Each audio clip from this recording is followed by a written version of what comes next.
Hello, good afternoon.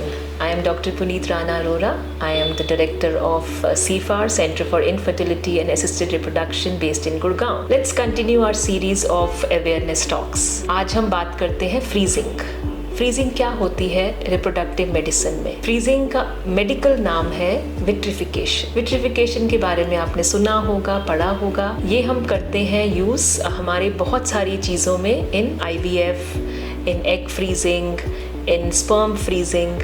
सो इसमें हम क्या करते हैं, हम जो ह्यूमन टिश्यू होता है, ह्यूमन के मीट्स होता है, उनको एक मीडिया में सस्पेंश करते हैं और फिर उसको एनरिच करने के बाद हम उसको आइस में डाल देते हैं और जल्दी जल्दी उसको फ्रीज करते हैं। फ्रीजिंग दो तरह की होती है, एक फास्ट फ्रीजिंग जिसको विट्रिफिकेशन कहते हैं, एक स्लो फ्रीजिंग जिसको हम स्लो फ्रीजिंग कहते हैं। आजकल के ज़माने में हम फास्ट फ्रीजिंग करते हैं जो कि विट्रिफिकेशन है।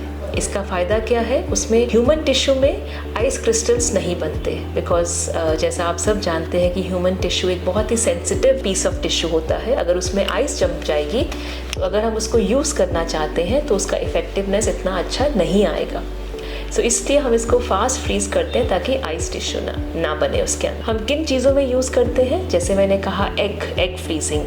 कुछ फीमेल्स होती हैं जो कि प्रेगनेंसी के बारे में नहीं सोच रही होती, बट हमें पता है कि एज के साथ प्रेगनेंसी होने के चांसेस कम होते हैं। तो हम क्या रेकमेंड करते हैं कि ऐसी फीमेल्स को अपने एग्स फ्रीज कर लेने चाहिए। सेकेंडली हम किस में करते हैं, IVF में। IVF में हम एम्ब्रियो फ्रीजिंग करते हैं। एम्ब्रियो जो होता है वो फर्टिलाइज्ड एग और स्पर्म है। कई बार ऐसा होता है कि हमारे पास एक्स्ट्रा एम्ब्रियोज बन जाते हैं, उनको फ्रीज करते हैं, या हम पहली बार IVF के बाद एम्ब्रियोज नहीं रिप्लेस कर सकते बिकॉज किसी कारणवश सीरम प्रोजेस्ट्रॉन ज़्यादा आ गया या एंडोमेट्रियल लाइनिंग अच्छी नहीं है, तो इसलिए हम एम्ब्रियोज को फ्रीज करके फिर अगले 2-3 महीनों में डाल देते हैं।